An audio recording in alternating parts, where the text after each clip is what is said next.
Good evening everyone. मैं अमन sir आप सबका आपके अपने चैनल इंग्लिश फाउंडेशन कोर्स में एक बार पुनः स्वागत करता हूं। और दोस्तों, रिफ्लेक्सिव प्रोनाउन के इस कॉन्सेप्ट की ये अगली वीडियो आप लोगों के साथ मैं शेयर करने जा रहा हूं और आप सबको रिफ्लेक्सिव प्रोनाउन का बाकी का कॉन्सेप्ट मैं आज आपको पढ़ाऊंगा। मैंने कहा था कि अगली जो वीडियो होगी वो थोड़ी लंबी होगी क्योंकि उसका कॉन्सेप्ट बेहद ही इंपॉर्टेंट है। ठीक है, आज आपको 3 फार्मूले में पढ़ाऊंगा और 3 फार्मूलों के साथ ये जो रिफ्लेक्सिव प्रोनाउन का कॉन्सेप्ट है आज खत्म हो जाएगा। ठीक है, पिछले दिनों क्लास नहीं चली। आप लोग सभी लोग जानते हैं कि शादी का माहौल चल रहा है इस समय, हर जगह इनविटेशन है, नहीं जाएंगे तो रिलेशन ख़राब हो सकता है। इसी वजह से, और ज़िंदगी में कुछ है नहीं, इसी वजह से आप लोगों के बीच बीच में क्लास थोड़ी फ्लक्चुएट कर रही है, लेकिन चिंता करने की कोई बात नहीं है। क्लासेस कंप्लीट होंगी। ग्रामर का एक एक सेक्शन मैं आप लोगों को बताऊँगा। ठीक है, चलिए आज की क्लास स्टार्ट करते हैं। और जितने लोग, मैं जानता हूँ कि इस समय लोग लाइव भी उतना नहीं आ रहे हैं क्योंकि उनके यहाँ भी यही प्रॉब्लम है जो मेरे यहाँ है, क्योंकि उनको भी कहीं ना कहीं जाना है। कहीं फ्रेंड की शादी है, कहीं फ्रेंड की सिस्टर की, कहीं ब्रदर की, लेकिन बीच बीच में ऐसे करते करते हमको अपनी स्टडी पे भी फोकस करना है क्योंकि दोनों चीज़ें साथ में चलती रहें तो बेहतर है। कल पिछली क्लास में मैंने आप लोगों को क्या पढ़ाया था, मैं उसको एक बार रिकवर कर देता हूँ।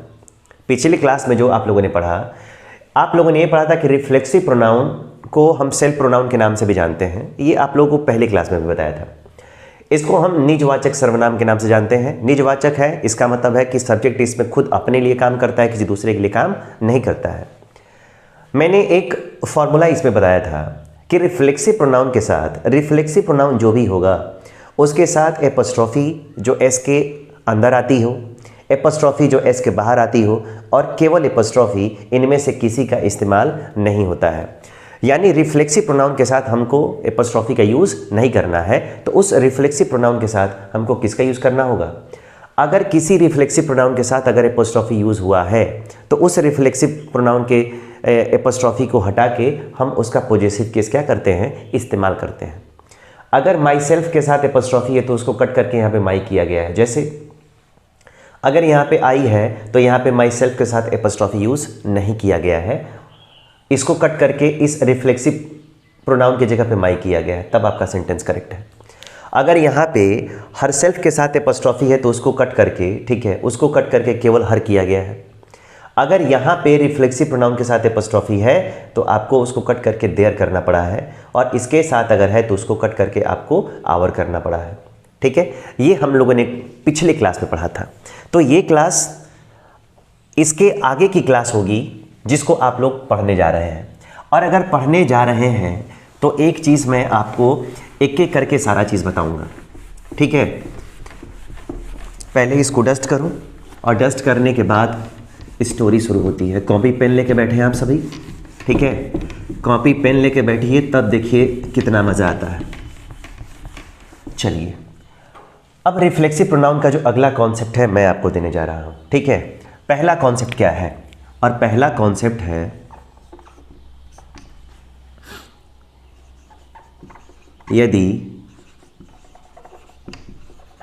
एक एक करके आप आराम से लिखिए क्योंकि मैं आपको पढ़ाने से ज़्यादा मैं आपको सिखाने की कोशिश कर रहा हूं कि सीखते कैसे हैं इंग्लिश को, और वही सबसे ज़रूरी है। यदि सेंटेंस का सब्जेक्ट और ऑब्जेक्ट, यदि सेंटेंस में यूज़ होने वाला सब्जेक्ट और ऑब्जेक्ट, ठीक है, दोनों अलग अलग हो तो रिफ्लेक्सिव प्रोनाउन, आपको यहाँ पे बड़ी चीज़ ध्यान देनी होगी, जो रिफ्लेक्सिव प्रोनाउन होगा उस रिफ्लेक्सिव प्रोनाउन के स्थान पर, उस रिफ्लेक्सिव प्रोनाउन के स्थान पर, ठीक है, ऑब्जेक्ट का प्रयोग करना होगा। ऑब्जेक्ट यानी ऑब्जेक्टिव केस का प्रयोग करना होगा।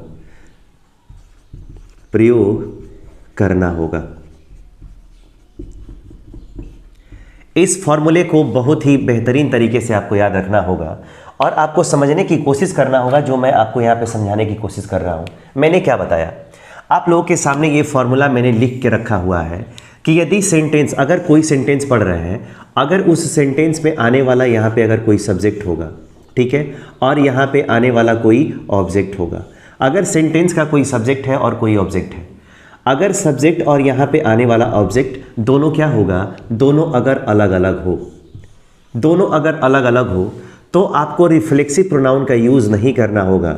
साथियों ध्यान से देखिएगा, रिफ्लेक्सिव प्रोनाउन के स्थान पर, रिफ्लेक्सिव प्रोनाउन के स्थान पर उस रिफ्लेक्सिव प्रोनाउन का कौन सा केस आपको इस्तेमाल करना होगा, तो उसको ऑब्जेक्टिव केस का इस्तेमाल करना होगा, तब जाके आपका जो क्वेश्चन होगा वो करेक्ट होगा। और कैसे करेक्ट होगा जरा मैं यहाँ पे आपको दिखाने की कोशिश करता हूँ। अगर यहाँ पे पहला मैंने एग्जाम्पल ले लिया, अगर यहाँ पे लिख दिया जाए आई, उसके बाद आ गया HELPED हेल्प्ड, उसके बाद आ गया हिमसेल्फ, आई हेल्प्ड हिमसेल्फ। अगर कोई पूछता है कि एक छोटा सा क्वेश्चन है, आपको उसको सॉल्व करना है, अब ज़रा जो भी हो, समझने का भी एक अपना तरीका होता है, समझने का अपना एक अंदाज भी होता है, समझाने का भी होता है। मेरा कुछ अलग है, मैं उन बेसिक्स को लेके चलना चाहता हूँ जो हर एक चीज़ को स्पीड दिलाने के लिए आपको यूज़ करती है, आपको हेल्प करती है। अब कैसे करेगी ज़रा आप ध्यान दो। अगर यहाँ पे मैं बात करता हूँ सब्जेक्ट की, तो ये सब्जेक्ट है, मैंने क्या किया, तो मैंने सहायता किया, ये आपका वर्ब हो गया। और किसकी, तो यहाँ पे रिफ्लेक्सिव प्रोनाउन हिम दे दिया है।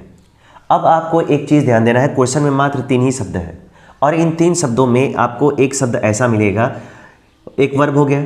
अब आपको देखना है कि क्या सेंटेंस का, जो भी सेंटेंस आप पढ़ रहे हो, उस सेंटेंस का सब्जेक्ट ऑब्जेक्ट दोनों एक है या अलग अलग है। पिछले अगर आप लोग नोट्स बना रहे होंगे तो आप लोगों ने देखा होगा कि रिफ्लेक्सिव प्रोनाउन का इस्तेमाल किसी भी सेंटेंस में तभी होता है जब सेंटेंस का सब्जेक्ट और ऑब्जेक्ट दोनों क्या होता है, सेम होता है, तभी तो इसका नाम निजवाचक है। इसमें सब्जेक्ट खुद अपने लिए काम करता है, किसी दूसरे के लिए काम नहीं करता है। इसका मतलब है कि सेंटेंस का सब्जेक्ट और object must be the same, दोनों को सेम होना चाहिए, यानी जो सब्जेक्ट है वही ऑब्जेक्ट होना चाहिए।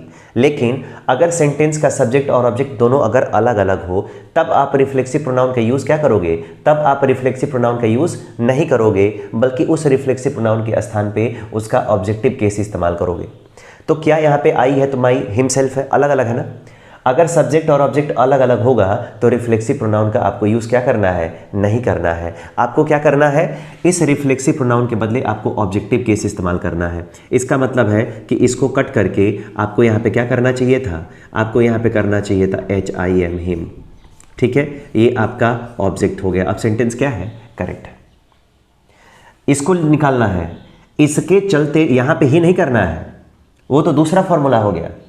अगर हिमसेल्फ है तो यहाँ पे ही कर सकते हैं, लेकिन एक ही फॉर्मूला पढ़ने से काम नहीं होगा। आपके सामने तो जितने सारे फॉर्मूले आएंगे सबको पढ़ना है, तो आपको सबको साथ लेके चलना है। अगर यहाँ पे सब्जेक्ट ऑब्जेक्ट सेम है तो दिक्कत नहीं है, लेकिन अगर सब्जेक्ट और ऑब्जेक्ट अलग अलग है तब दिक्कत है। यहाँ पे रिफ्लेक्सिव प्रोनाउन के बदले आपको क्या करना होगा, ऑब्जेक्ट करना होगा। अगर यहाँ पे मैं दूसरा अगर क्वेश्चन लेता हूँ, अगर यहाँ पे ले लिया जाए सी, उसके बाद आ गया चीटेड, सी चीटेड, उसके बाद आ गया my self, she cheated my self. अब आपको देखना है कि क्या सब्जेक्ट और ऑब्जेक्ट सेम है। अगर यहाँ पे दोस्तों ये आपका सब्जेक्ट हो गया, चीटेड ये आपका वर्ब हो गया, और हिम सेल्फ, क्या सी का हर सेल्फ होता है ना, तो सी का अगर हर सेल्फ होता तब सेंटेंस करेक्ट होता, लेकिन यहाँ पे सी का हर सेल्फ नहीं है। इसका मतलब कि जब अलग अलग होगा तो रिफ्लेक्सिव प्रोनाउन का हम यूज़ नहीं करेंगे, इसको कट करेंगे। इसका ऑब्जेक्टिव केस, तो माई सेल्फ का जो ऑब्जेक्ट होता है वो क्या होता है, मी होता है। अब आपका सेंटेंस क्या है, करेक्ट है। तो जब सेंटेंस का सब्जेक्ट और ऑब्जेक्ट अलग अलग हो जाए तब आपको ऑब्जेक्टिव केस का इस्तेमाल करना है। अगर यहाँ पे तीसरा क्वेश्चन ले लें, अगर मान लो यहाँ पे क्वेश्चन आ गया ही, उसके बाद आ गया ABUSED एब्यूज्ड, ही एब्यूज्ड, उसके बाद आ गया THEMSELVES देमसेल्व्स। अगर यहाँ पे मैं बात करता हूँ ही, तो ही क्या हो गया, सब्जेक्ट। अगर मैं बात करता हूँ एब्यूज, तो ये हो गया आपका वर्ब। और ही का हिमसेल्फ होता है, अगर ही का हिमसेल्फ होता तब सेंटेंस में कोई दिक्कत नहीं थी, वो करेक्ट था। लेकिन अगर यहाँ पे देमसेल्व्स आया है, इसका मतलब है कि वो गलत है। रिफ्लेक्सिव प्रोनाउन का इस्तेमाल नहीं करते हैं, बल्कि किसका प्रयोग करते हैं, ऑब्जेक्ट का। तो देमसेल्व्स का जो ऑब्जेक्ट होता है वो देमसेल्व्स का ऑब्जेक्ट क्या होता है, देम होता है। अब ये ऑब्जेक्ट हो गया और सेंटेंस क्या हो गया, करेक्ट हो गया। तो बड़ा आसान सा कॉन्सेप्ट है, इसमें ज़्यादा परेशान होने वाली कोई बात नहीं है। आप एक एग्जाम्पल और देखो, समझ में आएगा। अगर सपोज करिए कि यहाँ पे आ गया THEY दे, उसके बाद आ गया AVOIED अवॉइड, दे अवॉइड, उसके बाद आ गया आवर SELVES आवर सेल्व्स। अब मैं बात करूं कि दे क्या है, तो आप बोलोगे कि ये सारा सब्जेक्ट है।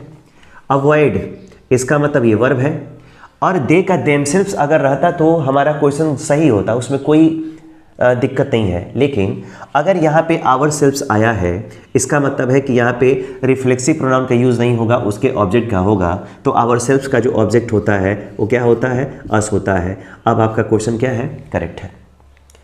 तो जब भी इस फॉर्मूले को याद रखिएगा, सेंटेंस में रिफ्लेक्सिव प्रोनाउन का यूज़ हम तब करते हैं जब सेंटेंस में यूज़ होने वाला सब्जेक्ट और सेंटेंस में यूज़ होने वाला ऑब्जेक्ट दोनों सेम रहते हैं, एक ही रहता है। लेकिन जब अलग अलग हो जाएगा तो रिफ्लेक्सिव प्रोनाउन का यूज़ नहीं करेंगे, बल्कि उस रिफ्लेक्सिव प्रोनाउन के बदले हम ऑब्जेक्टिव केस का यूज़ करेंगे। तब जाके आपका जो कॉन्सेप्ट है वो क्लियर होगा और आपका जो फॉर्मूला आएगा वो सीक्वेंस में आएगा। ठीक है,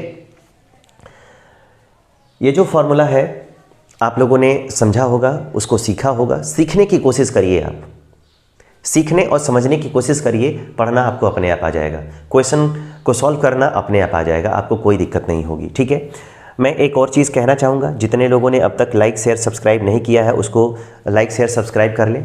और मैं आपको 5 सेकेंड का टाइम देता हूँ ताकि आप इस कॉन्सेप्ट को क्या कर पाएँ, आप इस कॉन्सेप्ट को लिख पाएँ। लिखिए, मैं 5 सेकेंड के अंदर फिर से वापस आता हूं और आपको आज 2 और इम्पॉर्टेंट फार्मूला मैं आपको डिस्कस करता हूं ताकि रिफ्लेक्सिव प्रोनाउन का कॉन्सेप्ट आज क्लियर हो जाए। ठीक है, 5 सेकेंड।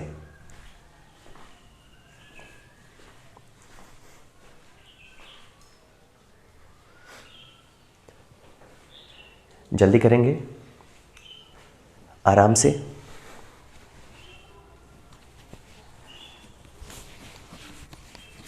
चलिए, अगर ये हो गया तो ज़रा हम आगे बढ़ते हैं, और आगे बढ़ते हैं ज़रा अगले फार्मूले की तरफ रुख करते हैं अपना।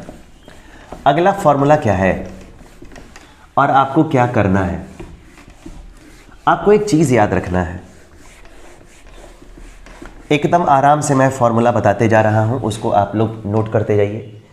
ठीक है, पेशेंस रखेंगे और सीखने की कोशिश करेंगे। अपने आप को बच्चा समझिए, और जब तक इंसान के अंदर बच्चा जिंदा है तब तक वो इंसान है। बच्चा ख़त्म हो गया मतलब इंसान भी ख़त्म हो गया। ठीक है, अब ज़रा मैं जो समझा रहा हूँ उसको ध्यान से देखिए। ये जो फॉर्मूला है, ठीक है मेरे प्यारे साथियों, बेहद इम्पॉर्टेंट है, बेहद इम्पॉर्टेंट है। और वो क्या इम्पॉर्टेंट है तो ज़रा समझने की कोशिश करिए। अगर सपोज़ करिए कि अगर सेंटेंस में मैंने यहाँ पे कोई सब्जेक्ट ले रखा है, अगर सेंटेंस में कोई सब्जेक्ट मैंने ले लिया और सेंटेंस में सब्जेक्ट अगर आ गया तो मुझे और क्या करना चाहिए। इसमें क्या है, अगर यहाँ पे आ गया ENJOY एंजॉय, ठीक है, एंजॉय आ गया। उसके बाद आ गया ADDRESS एड्रेस, ठीक है। उसके बाद आ गया ABSENT अब्सेंट। उसके बाद आ गया इंट्रोड्यूस, उसके बाद आ गया कॉन्सेंट्रेट, ठीक है। यहाँ पे आ गया प्रेजेंट, क्या आ गया यहाँ पे PRESENT प्रेजेंट। ये जितने सारे लोग हैं, ये जितने सारे लोग हैं वो सब वर्ब्स हैं। क्या है, वर्ब्स है। अभी बहुत सारी क्रियाएं हैं, उनकी पूरी सीरीज़ है। आप लोग को धीरे धीरे करके मैं सिखा रहा हूँ, आप उसको सीखने की कोशिश करें। अगर सेंटेंस में कभी भी कोई सब्जेक्ट हो, किसी पर्सन का हो, सिंगुलर हो चाहे प्लूरल हो, अगर उसमें से कोई भी आता है तो आप देखें कि यहाँ पे इंजॉय है कि नहीं। अगर इंजॉय है तो एक क्रिया का 5 फॉर्म होता है जिसको लेक्सिकल वर्ब के नाम से जानते हैं। किसके नाम से जानते हैं, लेक्सिकल वर्ब। अगर यहाँ पे आप बात करें इंजॉय की, इंजॉय में एस जोड़ दिया हो तो इंजॉयस पढ़ेंगे, ED जोड़ सकते हैं तो इंजॉयड हो जाएगा, ING जोड़ सकते हैं तो इंजॉइंग हो सकता है। ठीक है, अगर एड्रेस है तो एड्रेसेस हो सकता है, एड्रेस्ड हो सकता है, एड्रेसिंग हो सकता है और खुद एड्रेस हो सकता है। यानी इसका कोई भी फॉर्म आप यहाँ पे इस्तेमाल कर सकते हैं। सब्जेक्ट के बाद इनमें से इस सब्जेक्ट के बाद सब्जेक्ट अगर कोई भी हो तो यहाँ पे ये समझ लें आप कि यहाँ पे आप इसमें से कोई भी इस्तेमाल क्या कर सकते हैं, कोई भी वर्ब का आप इस्तेमाल कर सकते हैं। इसमें से कोई वर्ब आ जाए, इनके बाद, इन वर्ब्स के बाद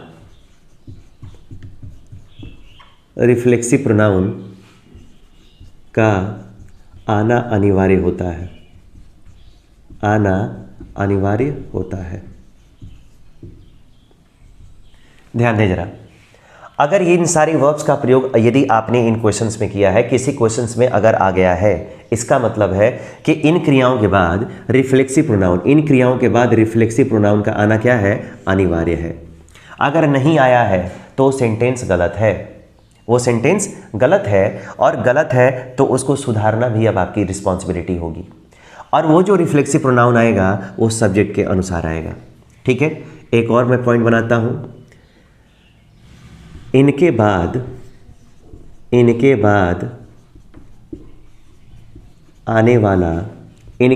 आने वाला रिफ्लेक्सिव प्रोनाउन, इनके बाद आने वाला रिफ्लेक्सिव प्रोनाउन, ठीक है, सब्जेक्ट के अनुसार यूज होता है, सब्जेक्ट के अनुसार, ठीक है, यूज होता है। यानी आई है तब माई सेल्फ है, अगर आई है तब आपको माई सेल्फ करना होगा, और अगर ही है तो हिमसेल्फ करना होगा, और अगर सी है तो आपको क्या करना होगा, हर सेल्फ का इस्तेमाल करना होगा। समझ रहे हैं आप लोग? आप एक एक करके सारी चीज़ों को समझिए, और अगर समझना चाहते हैं तो ज़रा मैं आपको अभी एग्जाम्पल के थ्रू समझाने की कोशिश करता हूँ। एक बार और जितने लोग बाद में जुड़ रहे हैं मैं उनसे बता दूं कि अगर यहाँ पे कोई भी सब्जेक्ट आएगा तो इस सब्जेक्ट के बाद अगर इन सारे वर्ब्स का अगर प्रयोग किया गया है, इसका मतलब है कि इसके बाद इन वर्ब्स के बाद रिफ्लेक्सिव प्रोनाउन का आना क्या है, अनिवार्य है। और ये जो रिफ्लेक्सिव प्रोनाउन होगा वो सब्जेक्ट के अनुसार आएगा। किसके अनुसार आएगा? तो सब्जेक्ट के अनुसार यूज होगा, सब्जेक्ट के अनुसार यूज होगा। कैसे यूज होगा जरा आप समझिए। अगर मान लो मैंने यहाँ पे लिख दिया आई, यहाँ पे मैंने लिख दिया ENGOYD, एंजॉयड, ठीक है, उसके बाद आ गया ड्यूरिंग द हॉलीडेज। अब आपसे मैं क्वेश्चन पूछना चाहता हूं कि क्या इस क्वेश्चन में कोई एक ऐसा वर्ड है, अगर ये पहला है, अगर ये दूसरा है, तीसरा है, चौथा है और ये पांचवा है, क्या इन पांचों शब्दों में जो दिया गया क्वेश्चन है उसमें कोई एक ऐसा वर्ड आया है जो इसमें से है?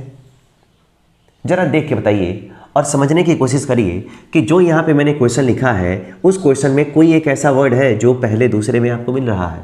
तो आप कहेंगे कि सब्जेक्ट के बाद आने वाला जो एंजॉय है, तो यहाँ पे मैंने एंजॉय लिखा हुआ है, लिखा है ना।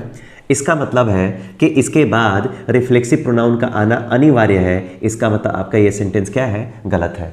क्यों गलत है? क्योंकि इसके बाद रिफ्लेक्सिव प्रोनाउन का यूज़ नहीं किया गया है। और जब इसका आप आंसर करोगे तब आपको पता चलेगा कि हाँ, यहाँ पे रिफ्लेक्सिव प्रोनाउन होना चाहिए।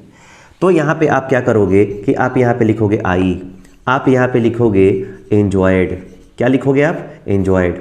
अगर सब्जेक्ट आई है तो आई के अनुसार यहाँ पे क्या होना चाहिए? यहाँ पे होना चाहिए माई सेल्फ। तब यहाँ पे क्या लिखेंगे? तब आपको यहाँ पे जो भी चीज़ें लिखी गई हैं आपको केवल उतारना है, ड्यूरिंग हॉलीडेज। अब आपका क्वेश्चन क्या है? करेक्ट है। यानी इस वर्ब के बाद रिफ्लेक्सिव प्रोनाउन का आना कंपलसरी है, आना चाहिए, नहीं आएगा फिर गलत है, वहाँ पे आपको प्लेस करना पड़ेगा। ठीक है, अब ज़रा ध्यान दीजिए। अगर मैं आपको दूसरे क्वेश्चन की तरफ लेके चलूँ, अगर यहाँ पे आ गया सी, उसके बाद आ गया इंट्रो, DUCED, इंट्रोड्यूस्ड, ठीक है, टू द, उसके बाद आ गया HEAD, हेड टीचर। ठीक है, अब आपको देखना है कि क्या अब ये क्वेश्चन सही है। तो ये बताइए, यहाँ पे आपको सब्जेक्ट मिल गया और इस सब्जेक्ट के बाद यहाँ पे इंट्रोड्यूस्ड मिल गया, तो कहीं ना कहीं इंट्रोड्यूस है, इंट्रोड्यूस पे मैंने डी जोड़ दिया है। और जहाँ पे ये वर्ब आएगा इसके बाद रिफ्लेक्सिव प्रोनाउन का आना क्या माना गया है? अनिवार्य माना गया है। और वो भी रिफ्लेक्सिव प्रोनाउन का प्रयोग किसके अनुसार होना चाहिए? सब्जेक्ट के अनुसार। तो यहाँ पे है नहीं, इसका मतलब है कि ये हमारा जो क्वेश्चन है वो क्या है? गलत है। और अगर गलत है तो उसको सही करना आपकी जिम्मेदारी है। आप कैसे करोगे? तो आप देखो जरा यहाँ पे, अगर यहाँ पे मैं क्वेश्चन लेके चलूँ तो मैंने यहाँ पे क्या किया? यहाँ पे लिख दिया सी, यहाँ पे है इंट्रो, DUCED, इंट्रोड्यूस्ड। अगर इंट्रोड्यूस्ड आ गया तो आप सबको ये पता है कि ये सब्जेक्ट है, और अगर ये सब्जेक्ट है तो सी के हिसाब से यहाँ पे क्या होना चाहिए था? यहाँ पे हर सेल्फ होना चाहिए था, क्योंकि इसके बाद इसका आना क्या है? जरूरी है। उसके बाद आ गया टू द हेड, उसके बाद आ गया teacher. To the head teacher. अब आपका क्वेश्चन क्या है, सही है। इसके बाद रिफ्लेक्सिव प्रोनाउन का आना कंपलसरी माना गया है। तो ये आप फॉर्मूला अगर आप समझने की कोशिश करते हैं, सीखने की कोशिश करते हैं, तो आपको बस छोटा सा पॉइंट याद रखना है। और वो पॉइंट क्या है कि अगर कभी भी सेंटेंस में ये सारी वर्ब्स आ गई तो इसके बाद आपको रिफ्लेक्सिव प्रोनाउन क्या करना है, यूज़ करना ही करना है। नहीं करेंगे फिर गलत हो जाएगा, नहीं करेंगे फिर गलत हो जाएगा। समझ गए हैं? उम्मीद है आप लोगों को ये फॉर्मूला समझ में आ रहा होगा। अगर आ रहा है तो मैं फिर से एक बार और कहना चाहूँगा कि जल्दी से इसको नोट कर लीजिए और 5 सेकंड का टाइम दीजिए। फिर इसका जो अपोजिट फार्मूला है वो मैं लेके आता हूँ और आज आपका रिफ्लेक्सिव प्रोनाउन फिनिश करता हूँ। ठीक है, 5 सेकंड। और हाँ, जितने लोगों ने अब तक शेयर नहीं किया है, आज T20 का मैच भी है, India and New Zealand. Rohit Sharma captain है, अपनी टीम को लीड कर रहे हैं। राहुल द्रविड़ जो भारत के सबसे बेहतरीन खिलाड़ियों में से एक हैं, वो उनको हेड कोच बनाया गया है। उनके कोचिंग कराने से इंडिया को बेनिफिट हो रहा है, होना चाहिए, क्योंकि वो बहुत बेहतरीन खिलाड़ी रहे अपने ज़माने के। The wall of cricket. बच्चे मैच देखने में बिजी हैं, देख के फिर से आप इसको देख लीजिएगा, कोई दिक्कत नहीं है, ठीक है। लेकिन लाइक, सब्सक्राइब और शेयर करना बिल्कुल भी ना भूलिएगा। 5 सेकंड में फिर से वापस आता हूँ।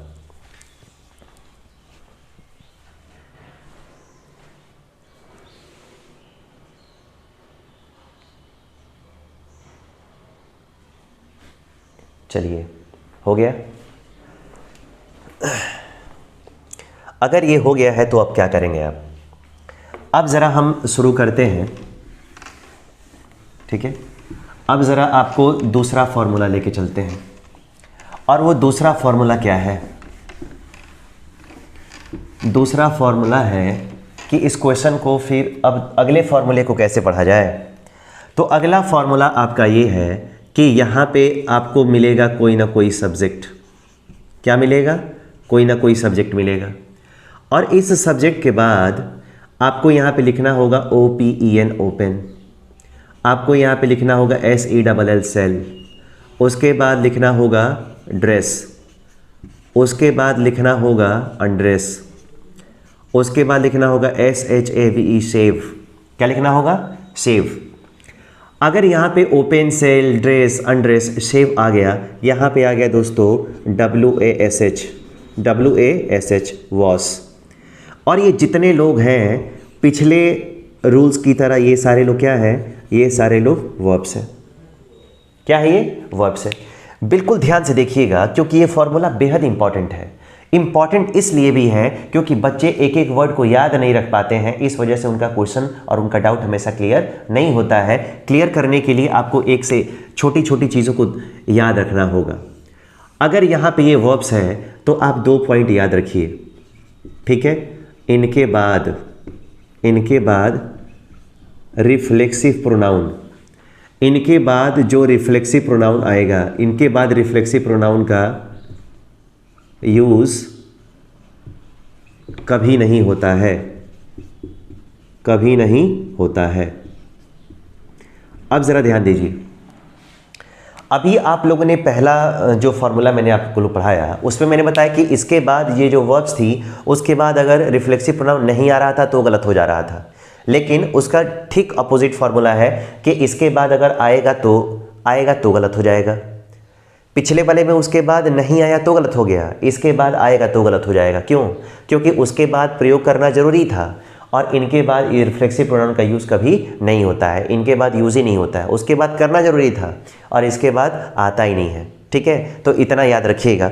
लेकिन एक और अपोजिट फार्मूला है, लेकिन उसको समझने से पहले मैं इसको सॉल्व कर लेता हूँ। एग्जाम्पल के थ्रू ज़रा इसको हम समझ लेते हैं कि हाँ क्वेश्चन कैसे आता है। अब ज़रा देखिए, अगर मैंने पहला आपको एग्जाम्पल समझाने की कोशिश की, अगर यहाँ पे आ गया द, उसके बाद आ गया DOOR डोर, यहाँ पे आ गया OPENED ओपेंड, उसके बाद आ गया यहाँ पे इटसेल्फ। आपको ये समझना है कि क्या ये क्वेश्चन जो दिया गया है वो सही है या गलत है। तो आप आराम से करिए। अगर यहाँ पे डोर है तो ये आपका सब्जेक्ट हो गया, अगर सब्जेक्ट हो गया तो यहाँ पे ओपन है तो यहाँ पे वर्ब हो गया है ओपेंड। यहाँ पे ओपन है ना, क्या इनके बाद रिफ्लेक्सिव प्रोनाउन का यूज़ होगा? तो इनके बाद रिफ्लेक्सिव प्रोनाउन का यूज़ कभी नहीं होता है। इसका मतलब है कि ओपेंड के बाद अगर इटसेल्फ आया है तो इसको पूरे को गलत कर देंगे। अब आपका क्वेश्चन क्या है? सही है, ये जो फुल स्टॉप है यहीं पे कर लीजिए। करेक्ट हो गया, करेक्ट हो गया क्वेश्चन। अगर यहाँ पे क्वेश्चन करेक्शन की बात आती है तो ज़रा मैं यहाँ पे लिखता हूँ। अगर यहाँ पे लिख दिया जाए दीज, उसके बाद आ गया BOOKS बुक्स, उसके बाद आ गया SELL सेल, उसके बाद आ गया THEMSELVES। अब ज़रा आपको ढूंढना है कि ये जो क्वेश्चन दिया गया है क्या इसमें भी कुछ ऐसा फॉर्मूला है, कोई ऐसा फॉर्मूला है जो इस रूल को फॉलो करता है। तब आप क्या करोगे? अगर यहाँ पे दीज बुक्स है तो दीज बुक्स आपका ये सब्जेक्ट है। अगर ये सब्जेक्ट है तो इन सब्जेक्ट के बाद यहाँ पे क्या गया है? सेल, और आपको यहाँ पे सेल मिल रहा होगा। सेल अगर मिल रहा होगा तो ये आपका वर्ब है, और अगर वर्ब है तो आपको इस फॉर्मूले को याद रखना होगा कि क्या इनके बाद रिफ्लेक्सिव प्रोनाउन का यूज़ होता है? तो इसके बाद रिफ्लेक्सिव प्रोनाउन का यूज़ कभी नहीं होता है। इसका मतलब है कि सेल के बाद अगर देमसेल्व्स लिखा गया है, इसको आप कट कर दीजिए, फुल स्टॉप को यहीं पर रख लीजिए। अब आपका सेंटेंस क्या है? करेक्ट है। तो ये बेहद आसान और बेहद इंपॉर्टेंट फॉर्मूला है। सेंटेंस को देखने से कभी कोई जज नहीं कर पाएगा कि ये सेंटेंस गलत है। आपको लगेगा कि ये सही है, लेकिन फॉर्मूले के आधार पे हमको क्वेश्चन सॉल्व करना पड़ता है, तब हम डिसाइड करते हैं कि ये सही है कि गलत है। अगर ये समझ में आ गया तो अब ज़रा तीसरा फार्मूला लीजिए, और तीसरा फार्मूला ले लिया जाए C, उसके बाद आ गया DRESSED ड्रेस्ड, उसके बाद आ गया हर सेल्फ, ठीक है, वेल, उसके बाद आ गया यस्टरडे। ठीक है, अगर आपको ये देखना है कि ये सेंटेंस सही है या गलत है तो आपको इस फॉर्मूले को ध्यान में रखना ही होगा कि ये फॉर्मूला जो दिया गया है वो सही है या गलत है। तो आपको यहाँ पे पता चलेगा कि ये सब्जेक्ट है, और अगर सब्जेक्ट है तो यहाँ पे आ गया ड्रेस्ड, और ड्रेस्ड यहाँ पे है। ठीक है, क्या इसके बाद रिफ्लेक्सिव प्रोनाउन का प्रयोग होता है? तो आप कहेंगे कि इसके बाद रिफ्लेक्सिव प्रोनाउन का प्रयोग कभी नहीं होता है। इसका मतलब है कि इसको आप सेंटेंस में से हटा दीजिए, और अब आपका क्वेश्चन क्या हो गया? करेक्ट हो गया। बड़ा आसान है, बस इसको याद रखे रहिए। अगर यहाँ पे क्वेश्चन लिख दिया जाए ही, उसके बाद आ गया SHAVED शेव्ड, उसके बाद आ गया हिम SELF सेल्फ, उसके बाद आ गया वेल ऑन SUNDAY संडे। अब आपको बताना है कि इस क्वेश्चन में कोई ऐसा वर्ड है जो इसमें से आ रहा हो। तो आप यहाँ पे कहोगे कि ये सब्जेक्ट है, और अगर सब्जेक्ट है तो यहाँ पे शेव्ड आ गया। शेव्ड आ गया ना, शेविंग करना, दाढ़ी बनाना, ये आपका हो गया वर्ब। तो क्या इस वर्ब के बाद रिफ्लेक्सिव प्रोनाउन का प्रयोग होता है? तो मैं बार बार कह रहा हूँ कि इनके बाद कभी रिफ्लेक्सिव प्रोनाउन का प्रयोग नहीं होता है। इसका मतलब इसको हटा दीजिए और सेंटेंस आपका क्या हो गया? करेक्ट हो गया। बड़ा आसान है, बेहद ही आसान और खूबसूरत सा फॉर्मूला है जिसको समझना आप सबके लिए बेहद ज़रूरी है। ये बेहद ही इंपॉर्टेंट है, ताकि आप सीखोगे तभी इस क्वेश्चन को सॉल्व कर पाओगे। ठीक है, फिर से वही कहानी है। एक एक्सेप्शन है जिसको बताना बड़ा ज़रूरी है। अगर इस फॉर्मूले को पढ़ के अगर एक्सेप्शन नहीं पढ़ा तो आप बड़े डेंजर जोन में हैं, क्योंकि वहाँ पे आपसे गलती कराई जाएगी। एग्जामिनर को पता है कि क्या पढ़ा के मैं कैसा क्वेश्चन दूंगा तो बच्चे गलती करेंगे, और वही बच्चे अगर समझ जाएंगे तो एग्जामिनर कितना भी घुमाएगा फिर आपको वो फंसा नहीं पाएगा। ठीक है, 5 सेकंड का मैं फिर से टाइम देता हूं, और चाहूँगा कि जल्दी से फटाक से नोट कर लें, फिर मैं आऊं और आपको एक्सेप्शन वाला फॉर्मूला क्या करूं बताऊं। ठीक है, 5 सेकंड।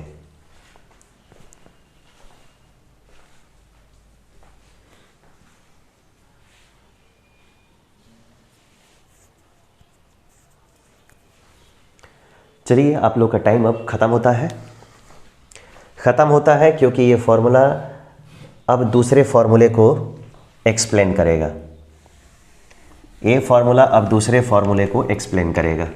ठीक है, अब ज़रा ध्यान दें, बाकी सारी चीज़ों को मुझे डस्ट नहीं करना है क्योंकि एक्सेप्शन है, मुझे बताना ज़रूरी है ताकि आप बच्चे गलती ना करो, और गलती ना करो तो उसके लिए जानना ज़रूरी है।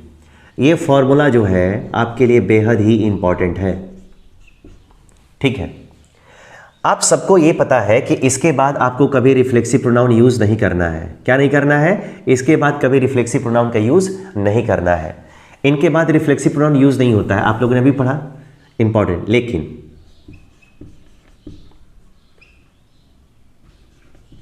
बट यदि दबाव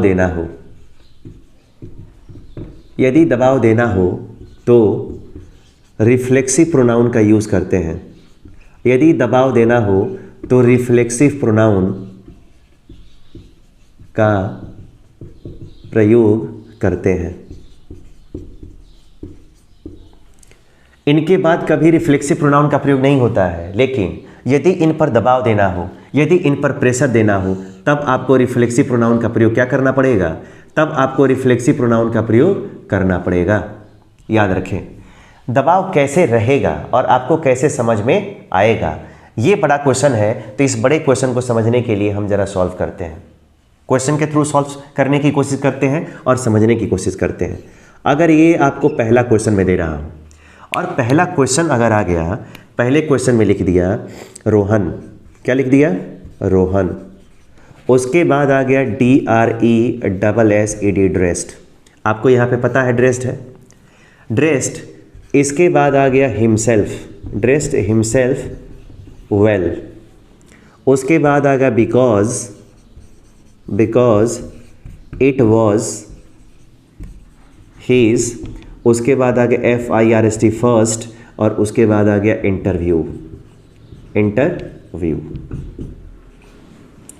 आपको अब ये बताना है कि ये जो दिया गया क्वेश्चन है, जो मैंने ये आपके सामने क्वेश्चन लिखा है, आपको जरा बताना है कि ये सही है कि गलत है। अब अपना पिछला आप एग्जाम्पल उठा के देखोगे तो आपने यहाँ पे, मैंने ड्रेस्ड पे एक एग्जाम्पल यहाँ पे दिया हुआ था कि अगर यहाँ पे रोहन सब्जेक्ट है, यहाँ पे ड्रेस्ड क्या है? तो ड्रेस्ड आपका यहाँ पे वर्ब है और इस ड्रेस्ड के बाद यहाँ पे हिमसेल्फ का प्रयोग किया गया है। तो रूल्स के अकॉर्डिंग इन सारी वर्ब्स के बाद कभी रिफ्लेक्सिव प्रोनाउन का यूज़ नहीं होना चाहिए। अभी आप लोगों ने उसके एग्जांपल्स भी किए, नहीं करना चाहिए, यहाँ पे नहीं होना चाहिए। लेकिन यहाँ पे एक और फॉर्मूला है, लेकिन यदि दबाव डालना हो, यदि प्रेशर देना हो, एम्फेसाइज करना हो, तो रिफ्लेक्सिव प्रोनाउन का प्रयोग करते हैं, वो आ सकता है। तो अब इस क्वेश्चन पे देखना है कि क्या इस क्वेश्चन पे कोई दबाव दिया गया है। अगर दबाव दिया गया है तो कैसे, ठीक है, उन सारी चीज़ों को जरा हम समझने की कोशिश करते हैं। अब जरा ध्यान दीजिए, Rohan dressed himself well. Rohan ने अपने आप को अच्छे से कपड़ा पहनाया क्योंकि it was his first interview, क्योंकि उसका वो पहला इंटरव्यू था। During the time of interview everybody get a lot of hesitation, a lot of pressure. अगर पहला इंटरव्यू देने जा रहे हैं तो आपके सामने बहुत प्रेशर होगा, बहुत दबाव होगा। क्या करके जाएं, कोई गलती ना हो जाए, एग्जामिनर को और ना लगे, ठीक है। इवन लगने के लिए, अच्छा लगने के लिए हम अच्छे से जाते हैं, अच्छे से नहा के, पूजा पाठ करके, ड्रेसिंग सेंस मेंटेन करके, शेविंग करके, बालों को बना के, हर चीज़ कायदे से अपने आप को प्रोजेक्ट करने की कोशिश करते हैं। तो बड़ा प्रेशर होता है और जब पहला इंटरव्यू है तो उसके ऊपर प्रेशर होगा। इसका मतलब कि दिया गया जो सेंटेंस क्या है वो करेक्ट है। दिया गया सेंटेंस क्या है? करेक्ट है, क्योंकि इस पर दबाव है तो इसके बाद कर सकते हैं, इसके बाद कर सकते हैं। जैसे एक और एग्जाम्पल के थ्रू हम समझने की कोशिश करते हैं। अगर मान लो he WASHES washes, he washes the CLOT's clothes HIMSELF himself। उसके बाद आ गया CARE केयरफुली, ठीक है, बिकॉज, ठीक है, बिकॉज इट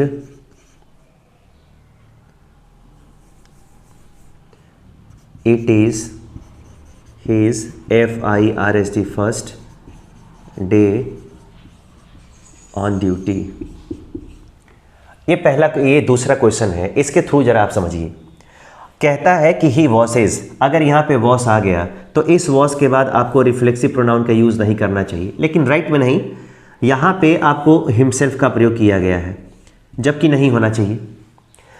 वॉश के बाद रिफ्लेक्सिव प्रोनाउन का यूज़ नहीं करना चाहिए, लेकिन क्वेश्चन है कि यदि दबाव देना हो तो रिफ्लेक्सिव प्रोनाउन का आप यूज़ कर सकते हैं। तो यहाँ पे आ गया he washes the clothes himself carefully, सावधानीपूर्वक, क्योंकि क्योंकि यह है his first day on duty, क्योंकि ड्यूटी पर आज उसका पहला दिन है, ड्यूटी पर आज उसका पहला दिन है। और कहीं आदमी जाता है तो पहले दिन आप लोग समझ रहे होंगे कि बड़ा प्रेशर होता है। कहीं किसी क्लास में चले गए तो वहाँ पे प्रेशर होता है कि पता नहीं क्या पूछ दिया जाए।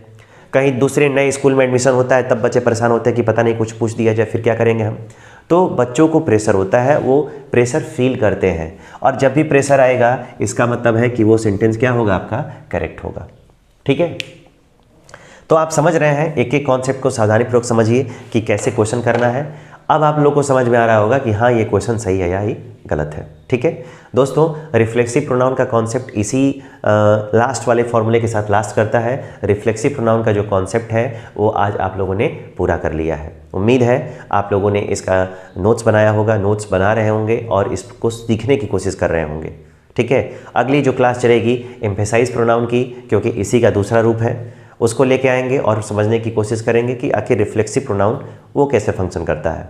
ठीक है, आप तैयारी करते रहिए और एक एक चीज़ों को कायदे से समझने की कोशिश करते रहिए। मिलते हैं कल एक नए कॉन्सेप्ट के साथ। तब तक के लिए आप सभी लोगों का बहुत बहुत धन्यवाद। शुभ रात्रि एंड गुड नाइट।